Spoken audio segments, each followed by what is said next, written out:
If your ex is ignoring you and you're trying to think about what you can do to break through that barrier and start to have a conversation to get them back, watch this video for some advice.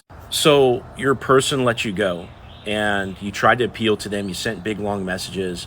You did everything that there was to do or say everything that there was to say.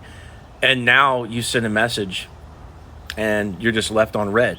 And you're thinking, man, I'm out of options here. I literally don't know what else to do. We had such a great thing. This is coming out of nowhere for me.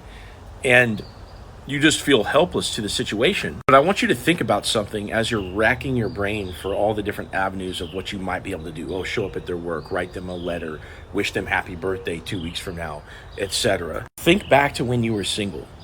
Your attention is a commodity, and you don't give your attention to people that ignore you. For example, if you were on a dating app and somebody didn't reply to the last thing you said, you wouldn't keep sending messages to them, right? That would never work. Instead, what you do is you talk to the people that talk back to you, and the people that ask you questions, the people that send you bigger text bubbles, right? The people that are responsive with you get your attention. And for example, the guys that have the most success in the single dating world are the guys that know when to move on from stale conversations, and they keep starting new conversations until they find somebody that actually reciprocates. And the reason I'm drawing this correlation for you is that the same principle applies even though this is your ex that you have history with and that you had an emotional connection with. You have to remove your attention from a situation where that person is not giving you back their attention. When you understand that texting is like a game of catch, right? And you send a text message like throwing the ball to your partner.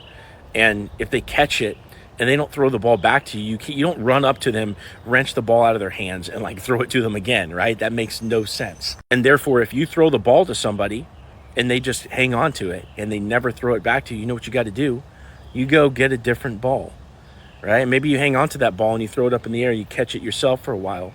But eventually, if that person doesn't throw you back that other ball, you're going to take your ball and you're going to go find another person to play catch with. And this is why we go into no contact, because essentially we're removing our attention from somebody that is not giving it to us. Now, consequently, having the self-respect to remove your attention is attractive to that other person who now has had to miss you over the last weeks or months. And by removing your attention, you may just get them back. And oftentimes they do come back and text you. So if you want to tell me about your situation and we can have a conversation about what it is that you're going through and I can give you some advice, click into my profile right here and then click this link.